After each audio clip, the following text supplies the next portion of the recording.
Buongiorno, buonasera, benvenuti amici, welcome my friends. My name is Vincenzo and welcome to my channel, and that channel is Fountain Pen Therapy.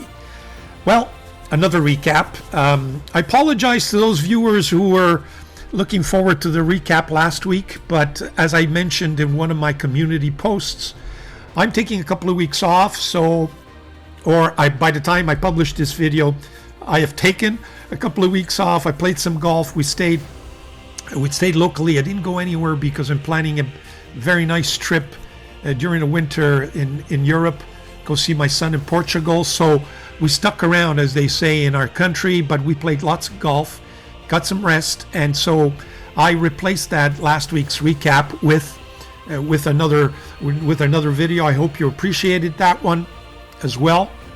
And in any event, it's summertime, so things are kind of slow, and there probably wasn't much to report in any event, so this kind of gives me time to accumulate more ideas and accumulate more instruments and more products for you to take a look at. So so this week I've got plenty.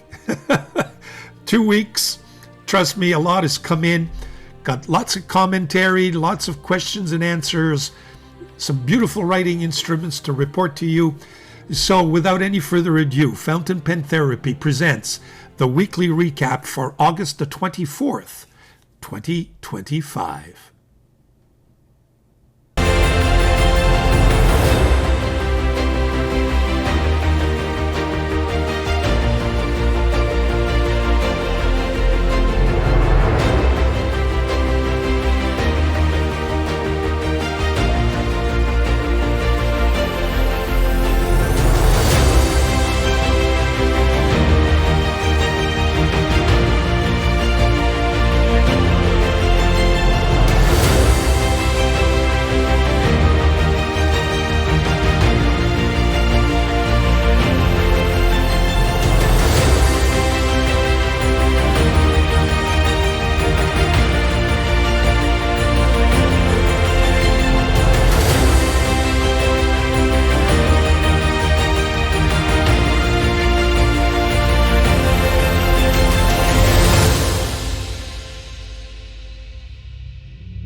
Okay, for the first segment, what have we got for you? What's new in the market? Well, as I mentioned, it's summertime, right? So this is kind of there's a little bit of a lull. A lot of the North American, actually most of the retailers online are kind of on vacation. I know that in Europe, some of them just shut down. August they just shut down their operations, take a couple of weeks off and then come back.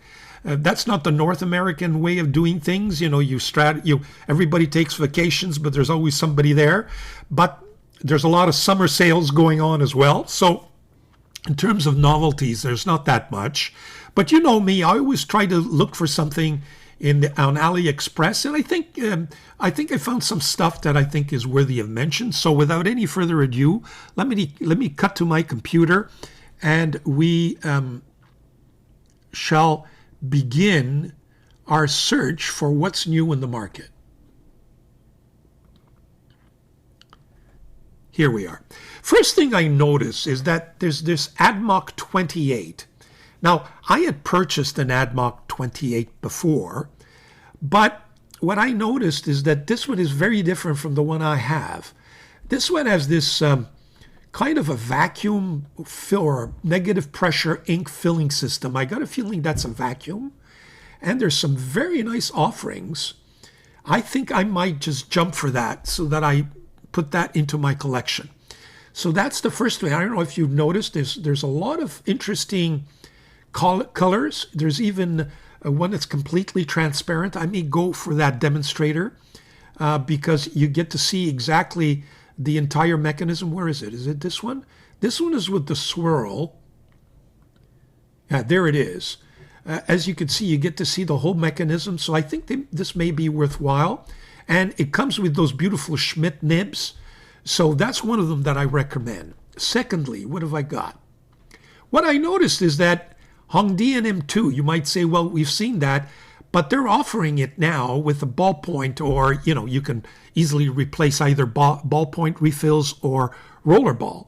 So for those of you who like these little pocket pens, but would have appreciated a ballpoint or a rollerball version, there you have it. It's available. It's the M2, the 4 classic colors.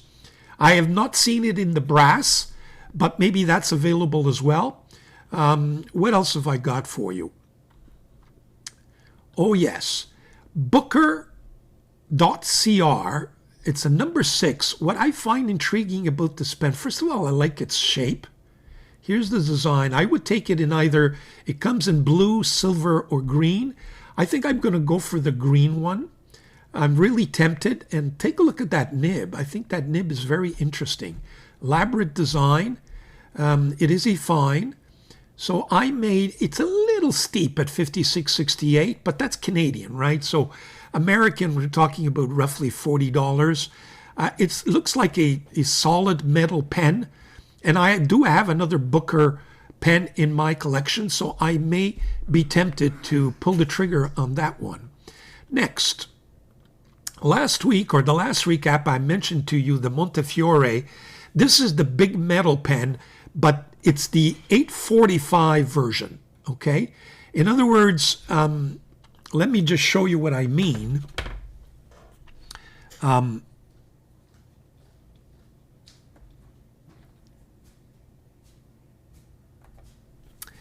This is the one we've seen already that I've had replaced with Mike Green changes this section here. It's an ebonite section, so you can accommodate number 8 size nibs, in particular Jinao nibs. And now it looks like they've come up with a different version of this pen, but in the 845 size, so the smaller size. And the beauty of that is that I've alerted Mike Green. So let me just go back to my computer. I've alerted Mike Green, and he said, Vincent, I can't get my hands on one of these. If you can you buy one and send me one? I told him that first, let me receive it. Once I receive it, we can then see whether or not, that section can be changed in any way and replaced. And whether or not it could even accommodate a number 8 size nib. I've got a feeling that it won't be able to, because it is a slimmer pen, but maybe he's got some other ideas. So I'm in touch with Mike Green. We'll see what we can do there. I just thought I mentioned that once again. The next thing is that I mentioned to you last week, Fude fan introduced to me this new Japanese craze, which is writing instruments with these wooden barrels. So I've ordered a bunch on AliExpress. I've ordered this one. It's a mechanical pencil. But the ones that are really popular in Japan are these ones. There's this pure malt, and it comes in different colors. As you can see, beautiful, just beautiful writing instruments. This I think I've ordered here the rollerball in this particular model. We also have the Pilot S20, which is a pencil. As you can see now, their Pilot S30 has come out as well. A little too expensive for the time being, so I'm going to skip on that. But this one I've ordered as well, so they're coming in. So we've got 3 of them coming in. We've got this one. We've got this one, the Uni ballpoint, and we got the Pilot, the pencil. So I thought I'd give that a shout out. So those are coming in. It should not be too long as in terms of new. Another new novelty, one of the viewers mentioned to me that on an Instagram feed, he saw Magna Carta pen is coming out with these mini pens that you can tie around your neck. I found it interesting. For sure, this is more feminine because it's meant with a chain. But there must be a masculine version of these pens. I'm not sure. Well, not the pen. It's more the chain. But I found that interesting, at least from our female viewers. This may be interesting if you're ever looking for a pocket pen that you don't want to lose and that you want to, just keep around your neck. It looks like this may be a novelty that Magna Carta is coming up with, not in the not too distant future. So, okay, I just want to jump in here and maybe interrupt this video because I'm taping this a little bit later on. I'm taping this right before I publish the August 24th recap, and something new has come in that I think is worthy of mention. Asvine Pens has now got a number 6 steel stub 1.1.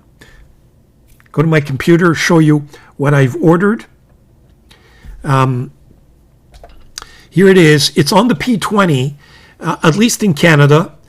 I've ordered this green one.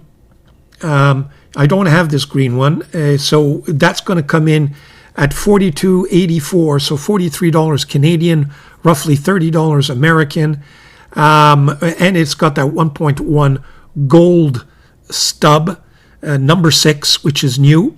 Now, in Canada, on the Amazon site, you get the P20, and you also get the P36 in the titanium with the stub. I know it's being offered also with the V126, the vacuum fill. So I think but that vacuum fill V126 is only available in the United States or Amazon.com. At least it's not delivering to my address in Canada. It gives me a notation that unless I change my address, they can't get it to me. I did write to Asvine. They told me that it will be available on Amazon.ca for the Canadian viewers in 2 to 3 weeks. I find that confusing. Frankly, I don't understand why they just don't release it everywhere. Release it on AliExpress, release it on Etsy, release it on Amazon.com.ca. Is it a question of distributorship or exclusivity? I don't know how they work, but it's really confusing sometimes. I mean, Asvine pens, don't get me wrong, they're really ahead of the game, so to speak, but you got to check 6 sites. Well, I'm exaggerating, but at least 4 sites in order to see where it's being sold. And I find that frustrating. Just put the pen out there and sell it everywhere, and not have your viewers have to, or your fans have to chase this pen everywhere. It makes no sense to me anyway. But there must be some reason, and maybe somebody can explain that to me. But there you have it. Asvine number 1.1 stub on the number 6 nib. New in the market. There you have it. That's what's new in the market in terms of the other viewers, the other retailers. As I said, they're summer sales or on vacation. So not much there. That's it for what's new in the market. Stay tuned for the next segment. Okay, so the next segment is what's new in the fountain pen therapy studios. A couple of things. I'm working on some stuff, and I received some products as well that I'd like to show you. So first and foremost, I'd like to, of course, as you know, and now I'm trying to find it. Sorry about that. I thought I lost my pen. God forbid. So let me just cut to my overhead camera. This beautiful Delta Napoli. By now, hopefully some of you would have seen. Here's my cappuccino, by the way. It's in the, it fits the mood. This is my new Delta Napoli that I reviewed this week. Beautiful surprise. It came in much earlier than I expected. One of our viewers, or our co-viewers, decided to gift this pen to me. The viewer heard that I could not order this pen. It's a Goulet pen exclusive, and Goulet Pens does not deliver to Quebec, Canada, for all kinds of reasons, namely because in this province we have a bilingual well, not a bilingual way, you know, product listings and packaging needs to be in French, and I guess they don't want to go through the expense of repackaging all their materials, etc., to have French language just for one province. I guess it's not worth their while, so they're not delivering to Montreal, and it was regrettable. Now I could have solicited Nino Marino and said, Nino, can you send me one of these pens? But I did not want to put him in a position where he would be breaching any of his exclusivity arrangements he has with Goulet Pen. So the viewer noticed and heard about it, wrote to me, and decided to gift this pen to me, and very much appreciated, very kind of that viewer. I've reviewed it, and I refer you to the detailed review of this pen. It's just a beautiful, gorgeous, gorgeous pen. So that's the one that's been added to my collection. Nice trimmings, 24 karat gold trimmings. Writes just beautifully. And we'll do some writing with this a little bit later on when we go through my currently inked, because needless to say, it was added to my currently inked pens. So there you have it. So that's the first acquisition for this week. The next acquisition I want to show you is North American Auction. Actually, before we get to the North American Auction, the same viewer also included in the package delivering the pen, this pen, which is the Sailor Okoro dip pen. I have one similar to that, but I did not have the feed. They're now selling these feeds separately or along with the nib. And just that feed is not very expensive, but it would cost me 3 times the price to have it delivered. So I kind of gave up on it. And the viewer decided to include this in the package. Very kind, very generous. And we're going to take a look at this in our swatching.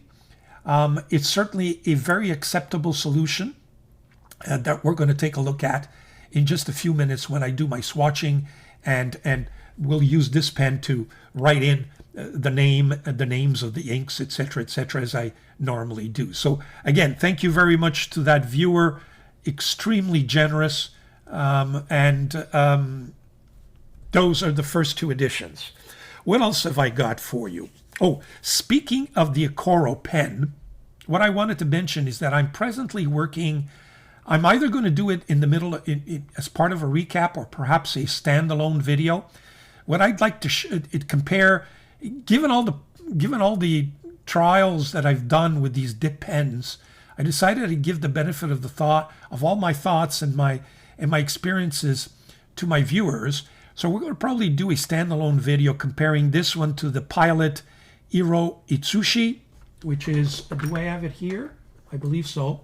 I have it here. Okay. We'll compare it to just a normal dip, standard, classic, standard dip pens. We can compare it to glass dip pens. We can compare it to the Kakamori. In addition to that, I've ordered the Colorverse Shuttle, which is a similar concept to the Kakamori, and I've ordered a Chinese clone of this Kakamori as well. So that would give us and there are other dip pens that I can include in the video. We'll kind of do a review of all of them, the pros and cons of all of them. And I think the video could be very interesting as a standalone video, and provide information also to my viewers that can be accessed at any time. So there you have it. What else have we got? Oh, I wanted to mention North American Auction. As you know, I did bid for a couple of pens, and what I'm going to do is just jump to my computer. I did bid for, in effect, five pens. These are the 2 Carens Okay, Waterman Karen in coral.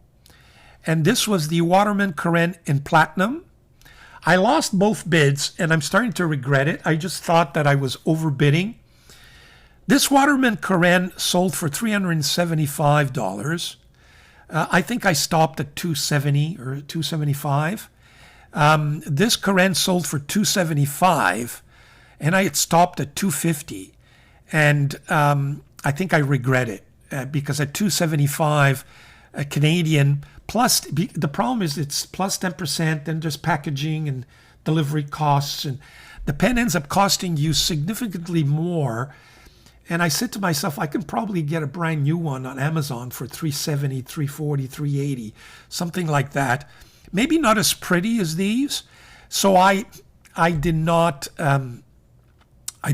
go for it at the end of the day. I also bid for a Mont Blanc 146. I realized I have a 149, but I do not have a 146. I have all kinds of clones, but it went for just too much money. And there was a Pelican M800, which went for $400. I regret I stopped at $375. I think that would have been a good purchase as well. They're not on the screen, but those are the other pens that I did present some bids. I did, however,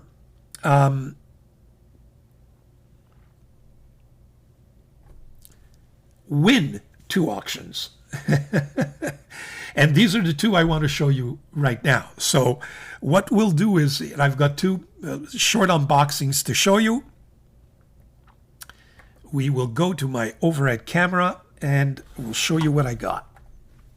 Okay, the first one, actually, let me show you this one. It's an OMAS writing instrument. It's not a fountain pen, folks, unfortunately. So spoilers alert, I don't want you to get excited. But a big box, I can tell you. It came with the box and everything. Take a look at this. I mean, this is solid wood with leather covering. And there you have it. Now, before you're all freak out, you got the, the OMAS 360. Yes, it's an OMAS 360 Magnum, but it's a rollerball. It's a rollerball. But I can tell you, I am so pleased with this pen. First of all, it gives me a chance to feel the original, because I'm sure the fountain pen is very similar, if not identical, and we can compare it. So in my currently inked, because I did add that to my currently inked, what we will do is that we will do I'll show you and compare it to the V60, the Majon V60, just to show you the highlights of this pen and the refills that come with it. But I got this for $150 Canadian. I thought that was a real bargain. It was the lowest bid, and it won. I guess people are not interested in rollerballs. I was interested in seeing the model. It's in excellent, excellent condition. I did have to change the refill. I'll show you the refills I ordered for it. So that's the first beauty that I received this week. We'll put that aside. The second one is a Visconti. Comes in this box. Again, box was provided. Yes, the box is, a little bit used, to be expected, because it is an older model. But nonetheless, I get to get the box as well with the, again, very solid hard shell box, and the pen, here it is. I mean, it came with, an identity card with the warranty. It came in with the little, it hasn't even been unwrapped. This is just a description. It has even a little tag. I believe it even has the price tag still there. And of course, it's the Visconti Voyager. And they call it the Kaleido Yellow Aurora in terms of the color. 18 karat, the older style clip. We're going to do a separate review on this, full-fledged review of it with the beautiful 18 karat Visconti nib. I will probably ink this one when I do my review. So here it is, folks. This is a preliminary look at it. It is an absolutely gorgeous pen. I'm glad I've been able to add, probably overpaid for this. I paid $300 for it, but it is a pen that I did want to have in my collection. So there you have it. It's an older style Visconti. It doesn't have that classic Ponte Vecchio clip. I keep calling clips nibs. I don't know why, but if I made a mistake there, sorry about that. Clip. Beautiful spring-loaded clip. Very, very nice. With a nice button finial there. And another one at the end. But I think the pièce de résistance is this medium Visconti 18 karat nib. I'm looking forward to inking that and reviewing it for you, the viewers. So we'll put all that back in. So there you have it. Sorry about that. That's my second win or auction, if you will. Now, what else do I have for you? I'm just looking at my notes because I had so much to talk about. Yeah, we'll do a comparison of the 360 a little bit further on. Okay, here we go. Yes. You'll recall, and I'll go to my overhead camera. And actually, we're going to get a notebook as well. Just some paper to write on. Now, you'll remember that I went crazy over this Leonardo with this number 8 steel nib, and I decided that I'm going to do a detailed review on number 8 steel nibs. So I've got this Leonardo. I've got all the Chinese number 8 because they are the ones who are, I think, started a trend.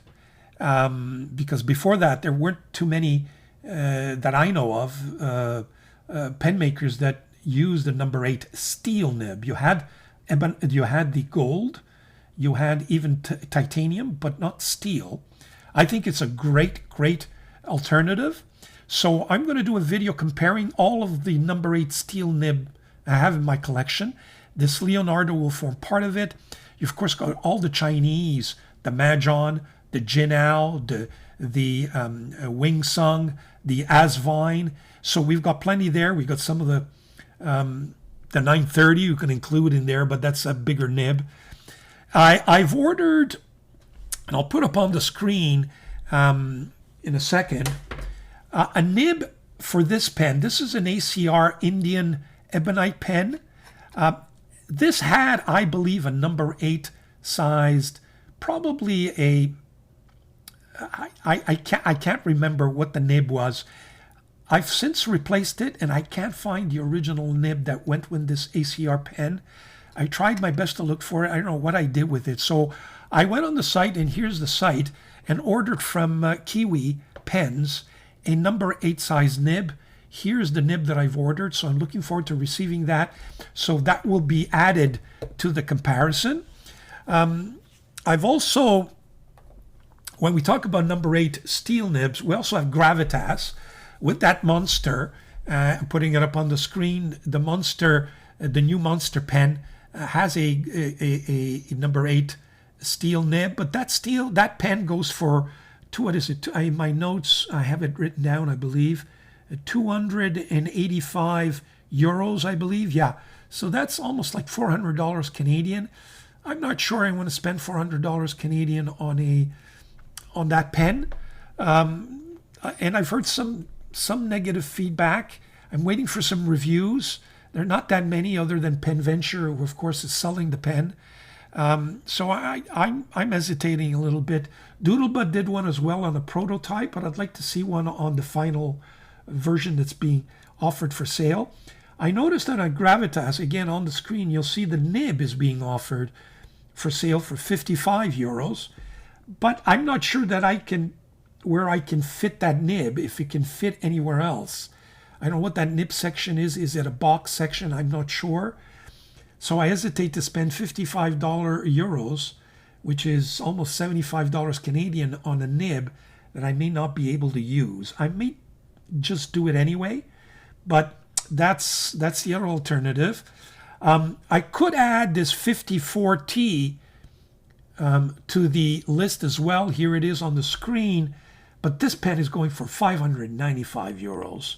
For a steel number 8 nib, no thanks. I don't care how beautiful and how nice and how technically sound this pen is.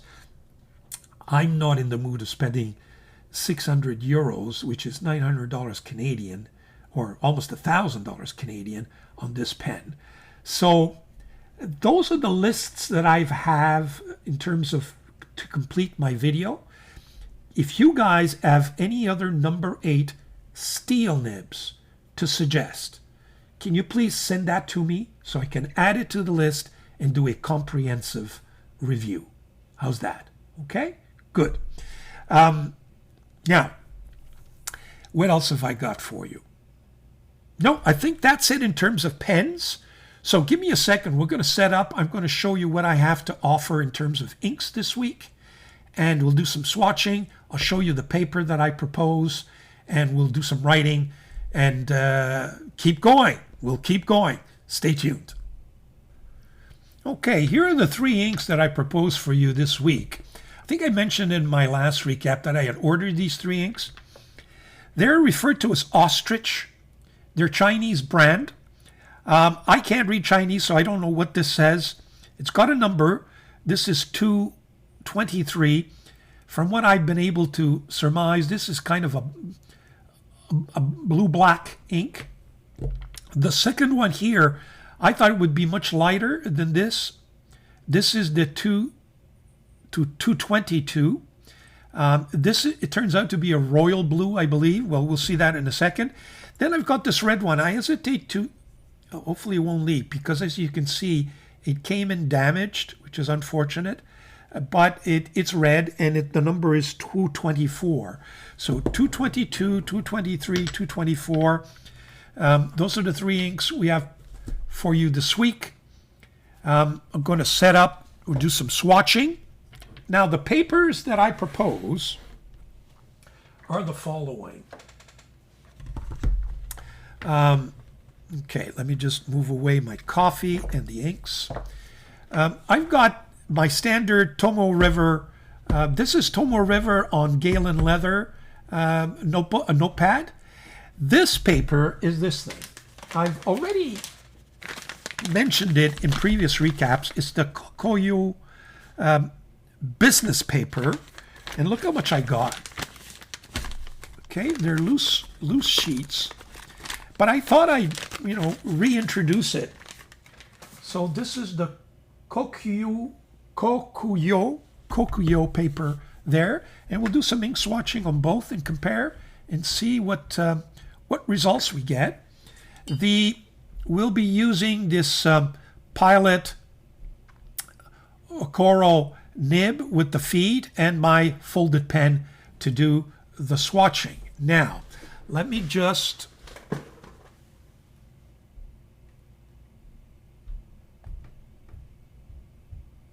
want to resize my screen so we get to take a look at both of them. Yeah, I'm interested in Chinese inks. I've had some very good success with them, so I figured why not. So let's start with this. This is the lighter of the 2 blues, and as you can see, it appears to be a nice royal blue.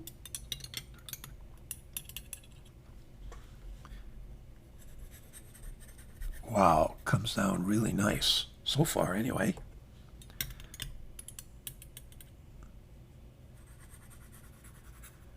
Yeah, very nice. And we'll dip. Let's see how this writes. So this is the ostrich.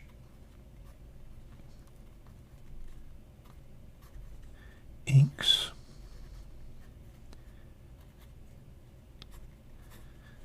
I don't read Chinese, so it's got some spring to it, very nice. This nib does. And with the other one, I couldn't write those two words. It would immediately, it wouldn't be enough. But with that feed, I now can write quite a bit, actually. So, and it's a stub, so you could see the line variation. Very nice so far. Okay, so. And when you wash it out, that Coro nib washes out really nicely. I just did it. The next one is a kind of a darker blue, as you can see. Let's see what gives here.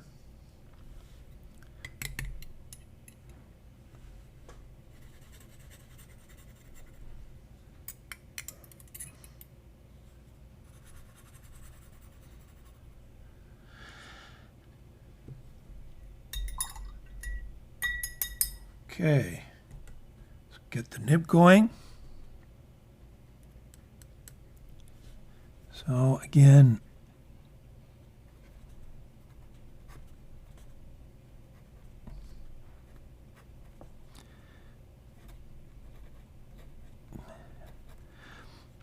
what I call blue-black.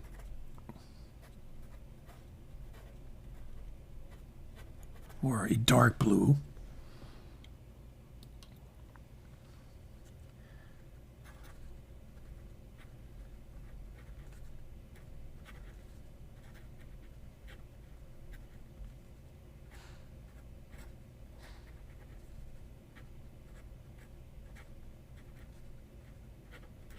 There we go.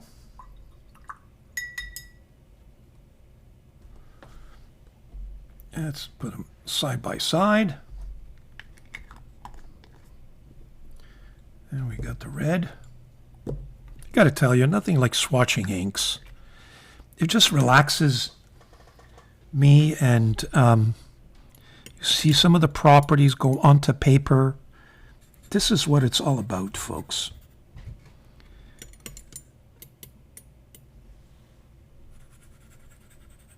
There we go. Notice this, they're nice colors, a little bit on the diluted end of things, if you will, but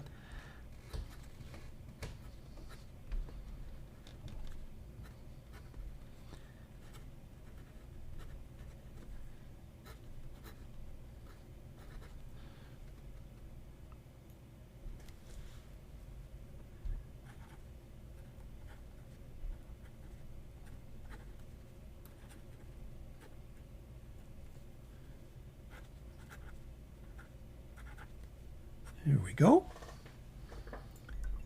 So, those are the inks. What we'll do is we'll let these dry, and we'll see what the result is after they're fully dry compared to two papers, and we'll take it from there. Okay, so we're back with the inks. Let me tell you, it's taking a hard time for that blue-black to kind of dry up. Long time, more than half an hour, I would say to you. Maybe I put too much. But as you can see, the royal blue on both, but you know, this KOKOYU paper is very, very performing in terms of, you know, giving us an idea of what the ink is like. You can see the red sheen a lot better, in fact, on that paper than you can on the Tomoe River. And this, I believe, is Sanson, which is supposed to, you know, bring out the inks even more. I would say the blue-black is even. You can see that, you know, some of the shading. I think when it dries up, you'll see a little bit of red sheen as well. And then the red, you can see some shading there, lighter and darker, with some overtones of sheen there as well. So both papers, I would say to you, perform, you know, as expected. The back, as you can see, that red seems to really penetrate, but you hardly see any see-through from the writing at all. So, you know, there again, not bad at all in terms of performance. for these inks. Some nice inks, very cheap. Get you what you want. It gets for less than $9, less than $10, I believe, for a 45 or a 50 milliliter bottle. So there you have it. Those are the inks. Okay, here are my currently inked. These are the pens that I was using this week. Now, I was on vacation this week, so I did not use these pens at the office, if you will. Okay, I had another one here. I forgot which one it was, but it's obviously been resealed or put back in my boxes. I forget which one I put by it here, or maybe I didn't. In any event, these are the pens. You remember the theme was Northern Italian pens, and they're all pen makers from Northern Italy, and we'll take a look at them in a second. I'd like to start with this Omas Bologna, and I have a few comments regarding this ink as well with this pen. You'll remember that during my last recap, I had compared, let me just put the pens aside here. I had compared the Rhodia with Clairefontaine, and I did write with each of those pens, and maybe that will tell me which one is missing, but we'll see that in a second. Oh, I know what's missing. It's the Montegrappa. 1 second, I'll get it.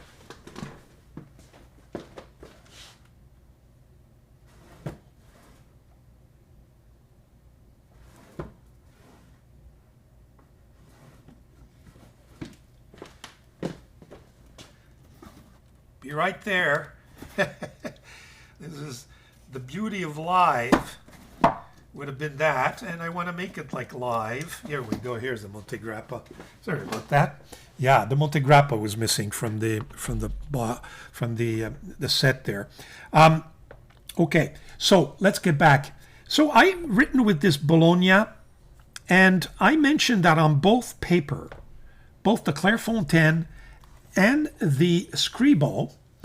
I don't know if you can see that ink, the Scribble Blue Capri, which is this one, which, by the way, it's become one of my favorite inks. It's very expensive, but man, I can't stop using it. But then I noticed that it was feathering.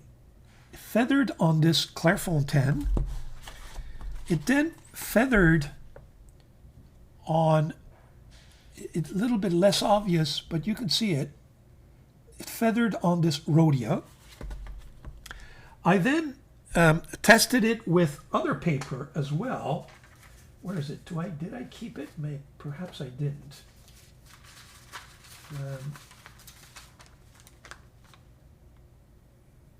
Yeah, this is with the Tomoe River paper. You could see there that it was feathering on the Tomoe River as well.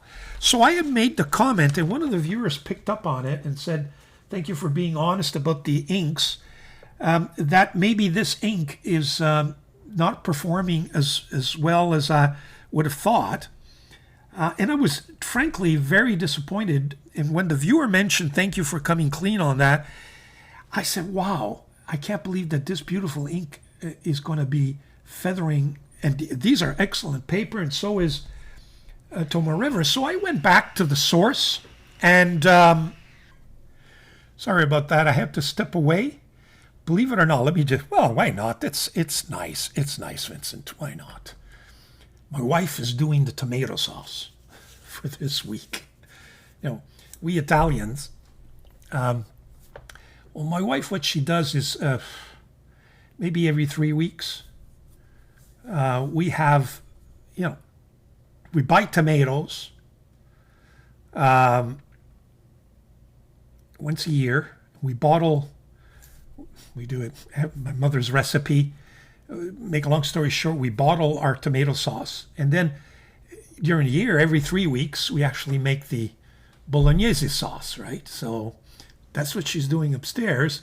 And some of there are little chunks of tomatoes. So she needs to, use the mixer and etc. So you might hear the mixer, but I could smell the sauce right now. I mean, it's a great combination. So if you hear a little bit of a noise in the background, I apologize. I thought that would be a nice anecdote for you. So let's go back to my Omas pen. So in any event, I thought that I was in trouble with this Capri Blue, and then I said maybe it's the pen. So I did a bunch of writing with the same ink with other pens, didn't have a problem. So I said, okay, then it's got to be this Omas Bologna vintage with one of their vintage nibs. And there's got to be something in this nib that's making this ink feather. So I start all over again. And I redid the sampling on the Rhodia. I redid the sampling on the Clairefontaine.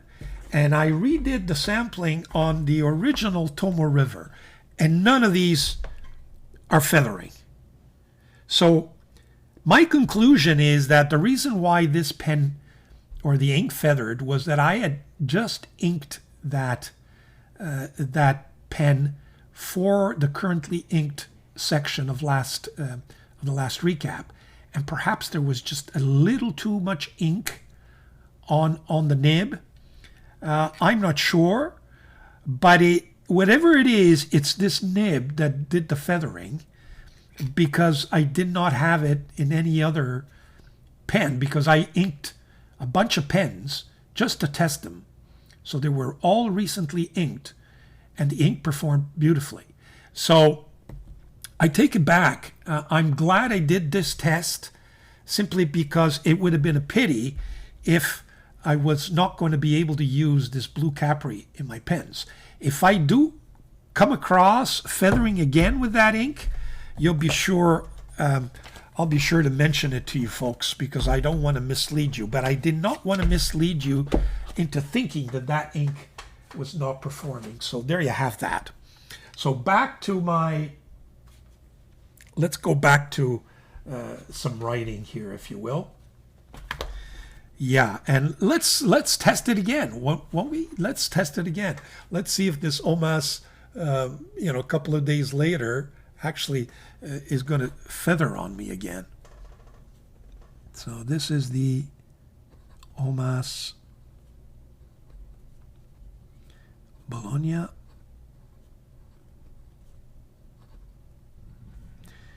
with Capri Blue from Scribbling. And yes, blue is without the E. As you can see, I don't see any feathering. So that was a pen, needless to say, got a lot of use just with all those tests, but it's a gorgeous, gorgeous pen. The rollerball, no, was this the rollerball? Yeah, this is the rollerball. It's the, I guess it's the B25 from Majon.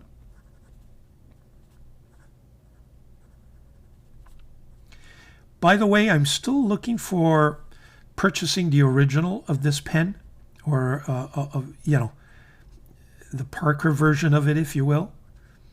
They're not cheap. So there you have that one. I really enjoyed. I'm glad I kind of resurrected this Visconti Van Gogh. I remember originally I just hated this pen for some reason. Maybe it's because it dries on me. We'll see if it dried. So this is the, no, you see, it's just wet and juicy. Visconti Van Gogh. That way it won't.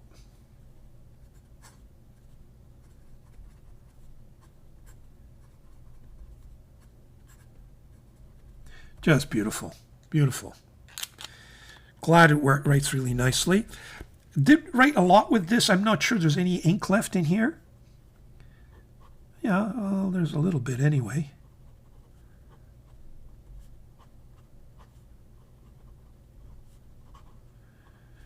Yeah, you see, this is the beauty of these 18 karat. There's a very fine nib, but you could go without writing with it for ages, and it just just writes when you open it up. Now, this is interesting. This Mythos, Mirage Mythos, I had a problem with the, and I still have a problem figuring how to open it, but it'll come loose. You know, the magnetic system had come loose on me, and I was very disappointed. And one of the viewers said he had a similar problem, and it was the result of the fact that you may have removed the nib to wash it and did not insert the nib fully back in. And so maybe it was interrupting. And you know what? It solved the issues. I pushed it back in as much as I could. And now, all of a sudden, it works. I mean, the magnet is still a little bit loose, just because I maybe just played around with it too much. But nonetheless, thank you for that, viewer. We've at least, in my view, solved a major problem. There's still a little bit of looseness there, but so this is the Mirage Mythos,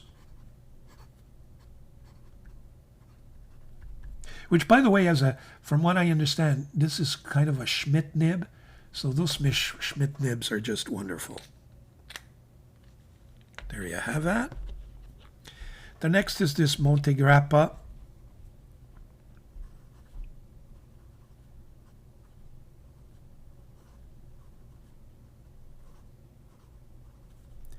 Is it Traversium or something like that? Keep forgetting. But very nice.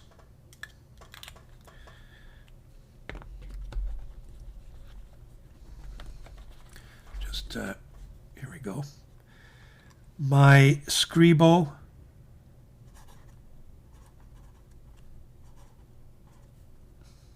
La Dotta.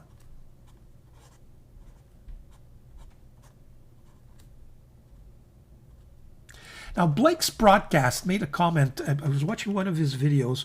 I think he was reviewing an Italian pen, and he mentioned, at least it's not ugly like the Scribo. I'm not sure what he meant by that, and if he's listening, I don't think these Scribo pens are ugly at all in terms of the design. I think the design is very nice.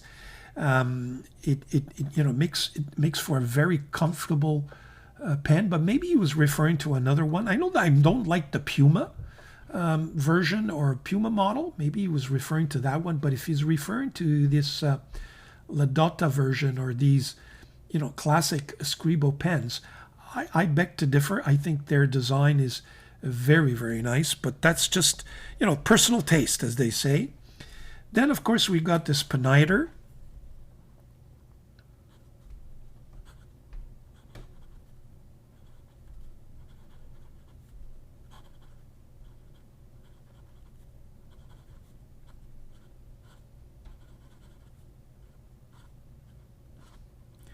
With that quill nib.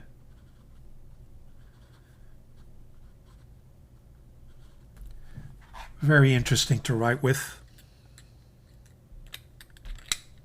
Magnetic closure. Let me just go to the next page. Here we go. Then I had the Santini Libra.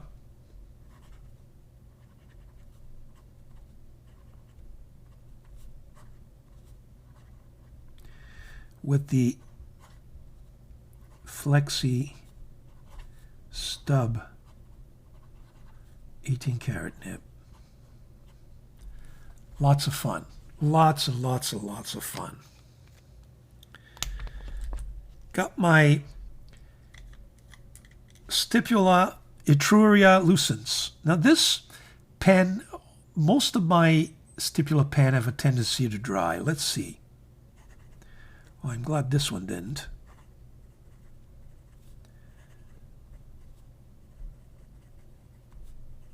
It's the Lucence model. And it has kind of a flex steel nib.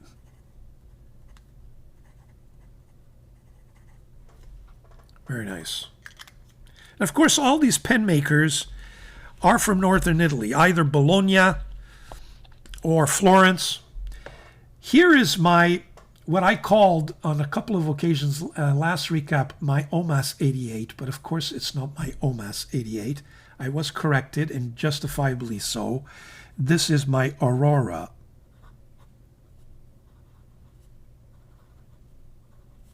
88, and it's the vintage version.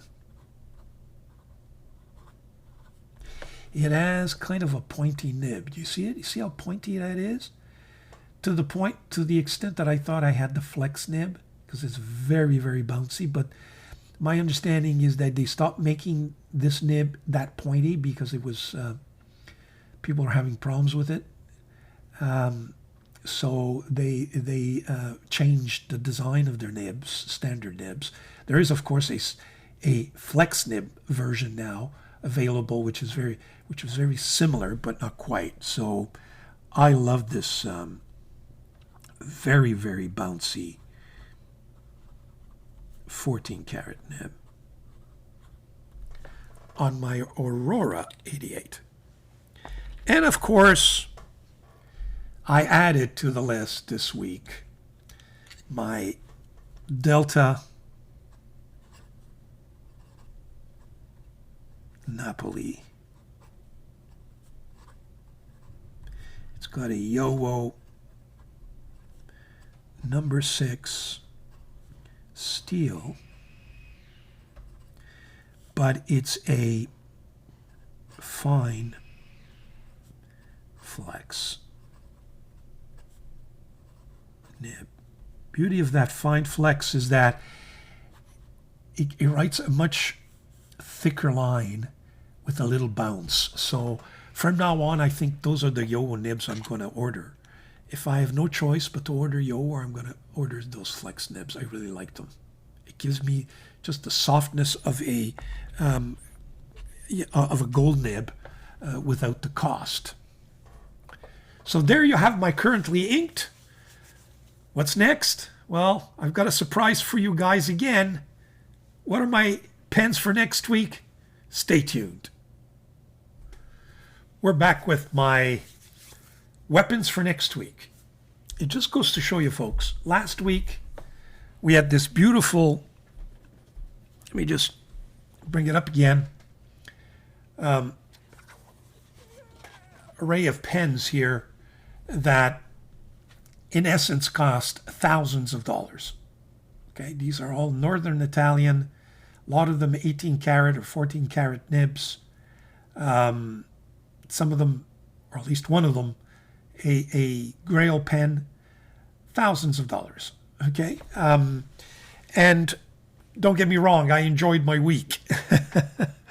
But this week, it just goes to show you that you can go from thousands of dollars to this array of pens, which are a bunch of Indian pens that probably put together did not cost me $1,000, all 11 of them. And yet, as we shall see, you can enjoy them just as much. Okay, so I've got some pens. I've got a pen here from Vizier. We got some Canwright pens. We got Ranga pens. We got a Click pen, a Wallety pen, a Lotus, and a Magna Carta. So why don't we get to it and start doing some writing, and let's see, proof is in the pudding, as they say. Well, let's see what these pens can do. Correct? Now let me I'm just trying to close up with my camera, and I'm not doing a very good job. Here we go. Okay, so what have we got? First of all, Magna Carta. Now, I just inked this up with a little bit of ink. Let me explain. This is the Magna Carta Emotions with a steel nib. I have this old bottle of Parker Super Ink, Encre Super Quink. It's in French, in fact, rouge and red.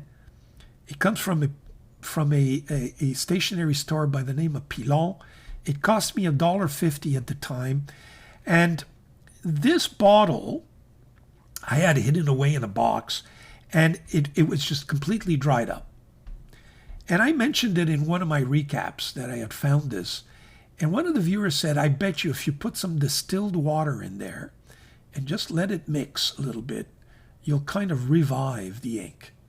And that's what I did. Now, I didn't fill it up all the way. We'll test it. I did swatch it. Here's the ink. So it looks like it really is ink. And I just poured a little bit in there. You see? And first of all, we'll see if it kind of went, because this is a piston filler. Not a piston filler, a eyedropper. We're just going to see if it managed to penetrate all the way down. But this is a Magna Carta. Let's see if it writes. Wow.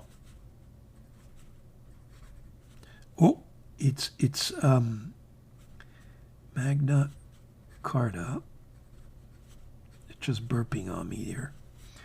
And this is it's burping. I know I did prime it by dipping it in water. We'll get to priming in a second. Magna Carta Emotions.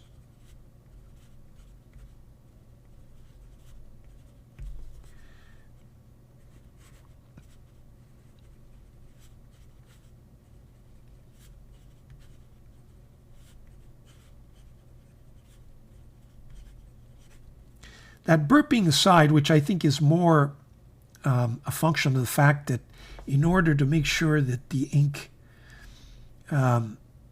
descended quickly, I kind of primed it. So there you have it. It may have burped there on me a little bit, but otherwise, the ink is really nice, I got to tell you. The pen writes beautifully. So there's the Magna Carta Emotions. And I might just fill it up. The next pen is a Lotus Black Wave. Take a look at the material on this. Lotus is probably one of the finer Indian pen makers, and also offers pens that are a little more expensive than the others. It's got a Yobo Lotus branded 1.1 stub. So this is the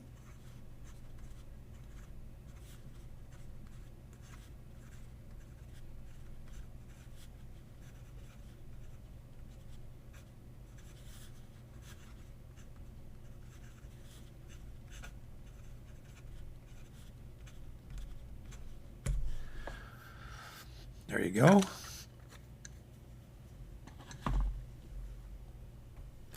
I just kind of stretched and find it. I want to show you the real. Sorry about this. Yeah, there you go. I just zoomed it in a little more just to make it a little more fun. This is a cheap Wallety. I don't know what they call it, but it's a Wallety pen, and it does have a Wallety steel fine nib, as you can see. It has Wallety written on it. Kind of a number 5 nib, but between you and I, works fairly well, in my view.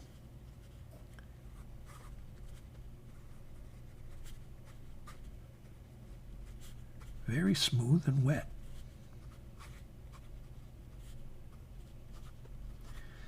You know, and rivals those $20 Chinese pens in any event. So that's the Wallety.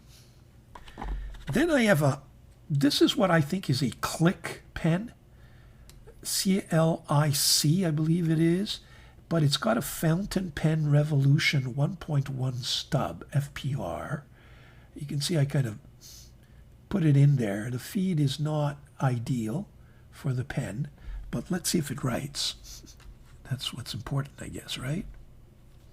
So this is a Click. Again, I don't know the model number or not model name. Click pen with a Fountain Pen Revolution.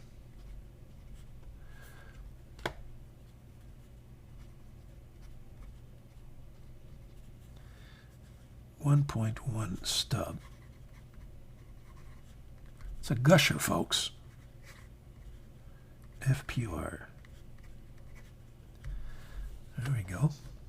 Okay, next. Get into the Canwrite pens. This is a Canwrite Desire, one of the smaller. You know, it's a pity. Canwrite, I mean, the finishing of their pens is not fantastic. Some people claim that they smell. Yes, they have this particular odor, which some people cannot. You know, you can tell that the clip is cheap, and the finishing here is not precise. It's just too bad because they have great nibs, and I hope that this one demonstrates that. This is a Canwrite, this is a standard medium nib. So this is the Canwrite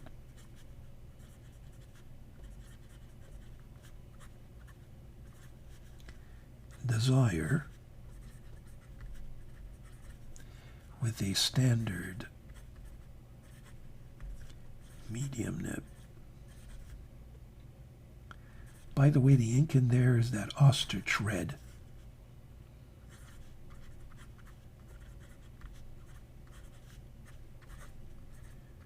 That we just swatched. Not bad. Gotta tell you, not bad at all. Not bad at all. Okay, what else we got? If we stick to Canwrite, one of my favorite Canwrite pens is this. It's the Heritage model, but in this Kingfisher. Again, not perfect. The clip is a little bit nicer, but you know, it's loose. It's just too bad because great concept. Look, it's got all these colors. It makes it a very sharp pen.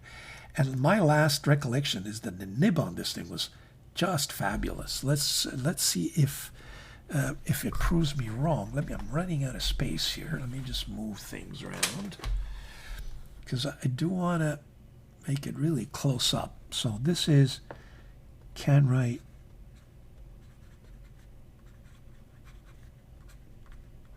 Heritage. Just fabulous in terms of the nib. Kingfisher.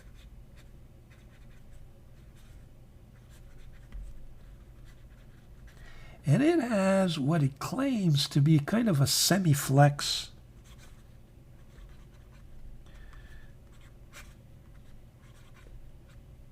Is it a medium? I can't see what it is, frankly. But it's writing like a medium.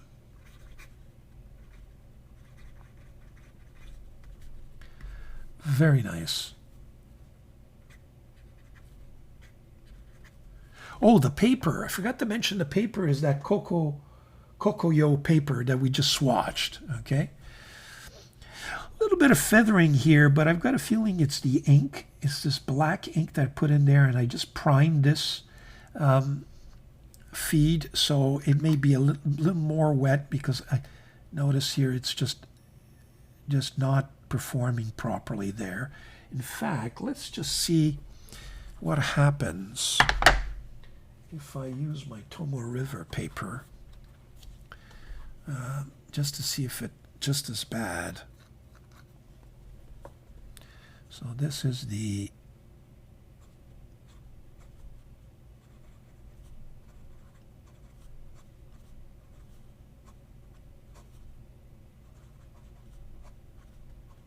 I did not prime it properly. You can see it skips there.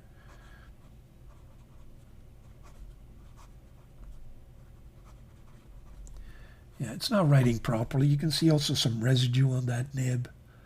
And I'll show you what priming is in a second. But it's one of the questions from one of my viewers. Ideally, I should have cleaned this pen out. You can see there's still residue there. And re-inked it properly. So that's why it's just not writing properly, because usually it does give me just a beautiful, beautiful line, and it writes really nicely. Okay, this is my next, so that, the next Canwrite, it is huge Canwrite Mammoth number 9 with this huge number 9 Canwrite nib.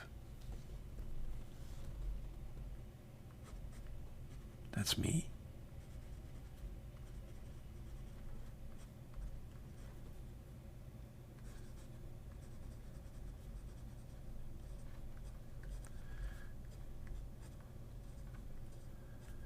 Probably has ox blood.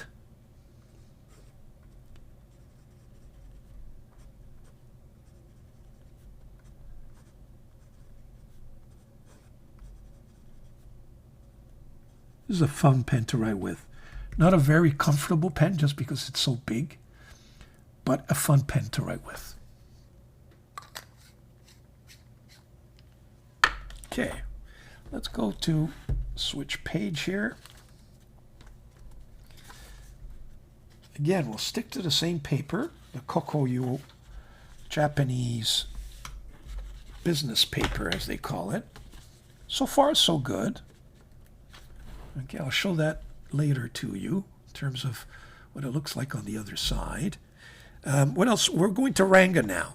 Okay, first of all, this Ranga Abhimanyu Grand with a Yowo. Did I put a delta in there?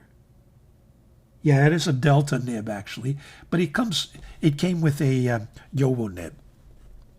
So this is a, well, Ranga Abhimanyu Grand. And this has a Yowo number 6 steel stub 1.1. Okay. Drink, the ink is very dry. I forget what ink I put in here, but it's a very dry ink. You can actually hear the dryness when I'm writing. This is the Ranga model, just a simple model, ebonite, and it's a model number 3 flat top, I believe is how it's referred to. So this is another Ranga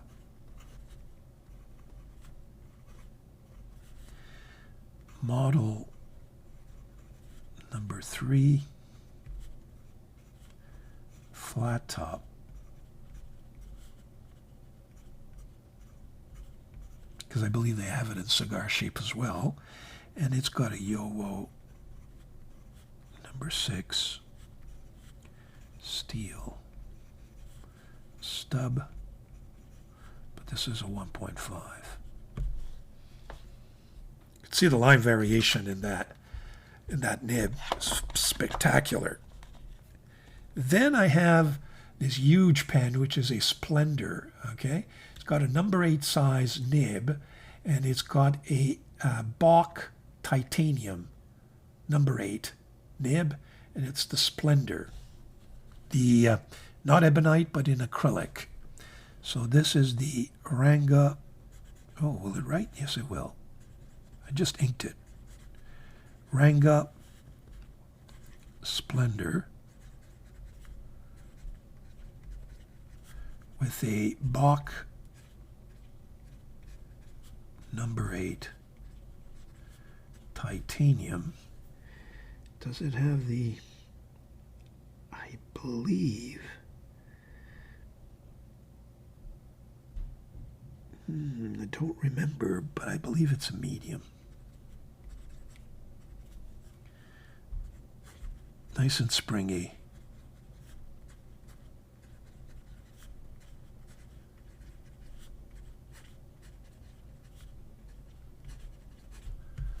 There you go.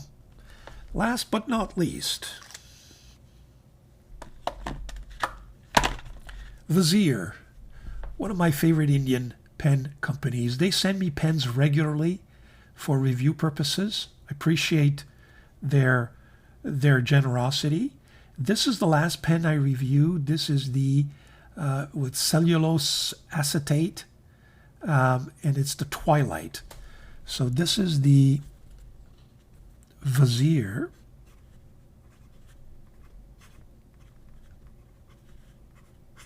Twilight. It has a Yowo. I think it's a broad. No, it's a medium. Steel. Number 6. Medium nib. Very, very nice.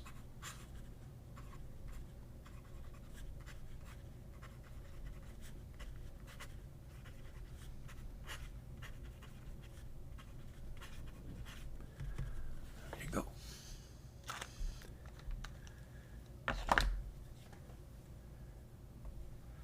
So there you have it. Pens for next week, my weapons for next week. Just goes to show you that for less than $1,000 and probably less than $500, I've got 11 pens there that just write spectacularly and that I'm sure I will be pleased with during the entire week. Hope you enjoyed that. Another twist, if you will, to the weapons to be used for next week. Stay tuned for my next segment. Oh, for my weapons for next week, I forgot to add the roller ball or a ballpoint. And of course, I'm going to use my OMAS 360 Magnum. And I wanted to show you how that works. So we will cut to my overhead camera again. Here we go. I managed to replace the cartridge. The cartridges that go in here are these Schmidt capless Schmidt 8126 is the fine, 8120 is the broad, 8127 is the medium, but they need to be just trimmed a bit with a knife in order for it to fully penetrate there. And even then, you can see they're not quite all the way. There may be OMAS Schmidt ones that are dedicated. I think I saw OMAS. The OMAS site sell them. I'm going to order a couple just to see if there are any difference. But just to show you how it writes beautifully. 360 Magnum. I don't regret buying this roller ball.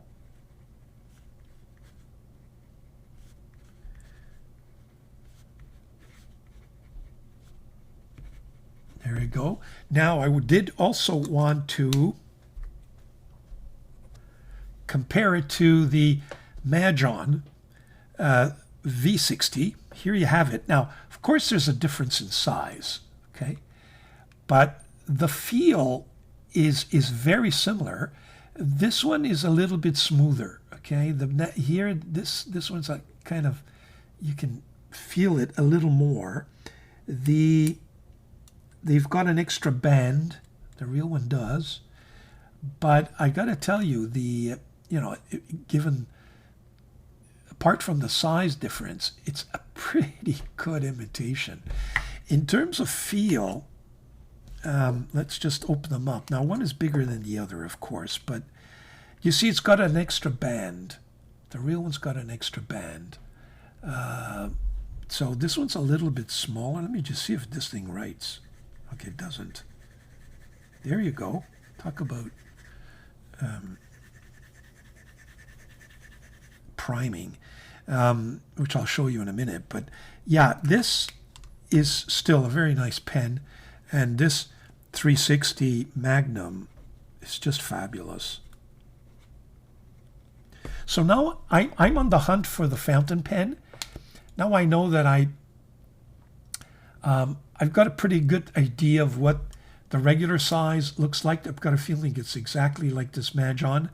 And I prefer the Magnum, so maybe in my hunt for a Grail pen, I'll go for the Magnum as compared to the smaller sized one. So there you go. I thought I'd finish that off in terms of what's there for next week. Okay, so for this last segment, which is YouTube reviews, I guess I'm not the only one who's on vacation or was on vacation because there's not much out there that caught my attention in any event. And that's very subjective because there's plenty of reviews, but that interest me. I think there's an excellent review by Blake's Broadcast on the 149 vintage pen that he purchased. What I found interesting about his review is that he goes through a little bit of a history of the 149.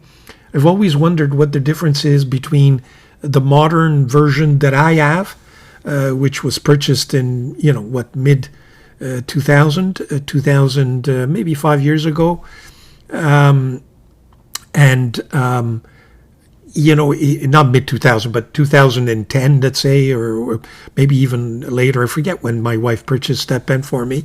Older models that I've always been tempted to bid for because they're going for an excellent price. And he goes through that, and he explains the difference between, the vintage that were made, some time ago, their nibs, etc., etc. So I found that very interesting.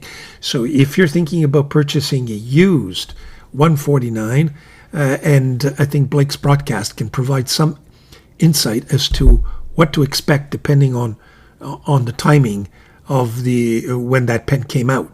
Okay. The second one is Figboot pens. I'm always interested to see Figboot, who reviews very little Chinese pens. It's not his forte, but even he was impressed with the 930, which is the Yunlai or Wing Sung 930, the big pen with that big nib. So all to say that I think that's a legitimate pen offering that's going for less than $60 US.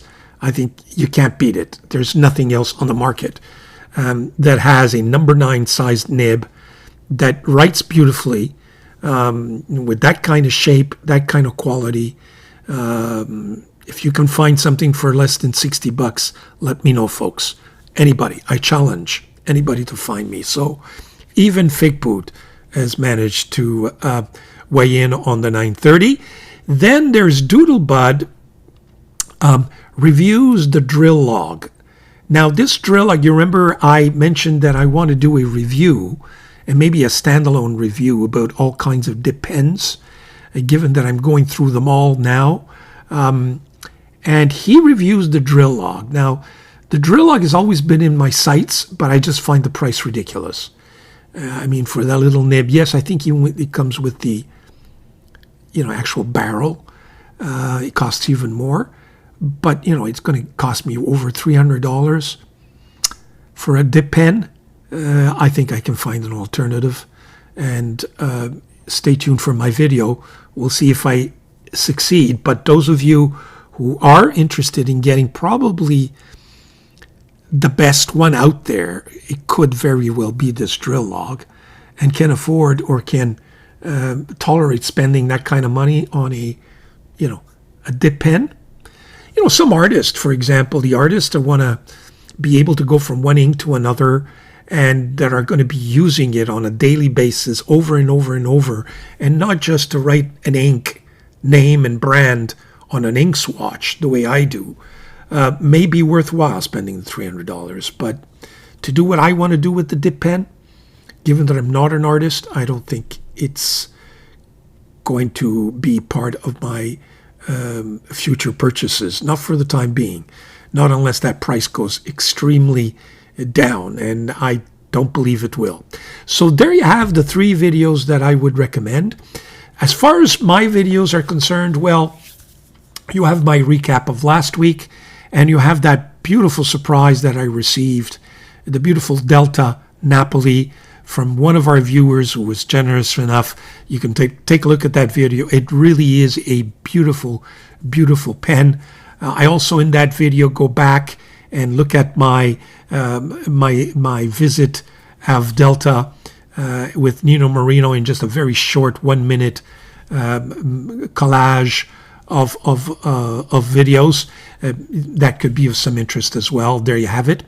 And stay tuned for next week. Now, I can tell you that next week I'm already preparing. I've got a bunch of stuff coming in. I don't know what's going to come in. I got stuff coming in from Leonardo, from Kiwi Pens, from AliExpress. And we'll see what comes in. And slowly we'll gather our thoughts and prepare for next week's midweek review. I also got that Visconti to review, so maybe that will make the rounds as well. We'll make a decision in the next couple of days. So there you have it. That, I think, completes my recap for August the 24th, 2025. For those of you who have tolerated me until now and have not subscribed to my channel, please subscribe. It helps the algorithm. It helps, keeps the light on, keeping the lights on, as Hemingway Jones would say. Yeah, and it just, it helps things along. It's always nice to see if I can increase my viewership, and it'll just incite me to make videos and keep going, if you will. There you have it. So subscribe, or if you like this video, please let me know. If you don't, please let me know, but explain to me why. And you folks have a great week. Enjoy your summer, enjoy your pens, and be well.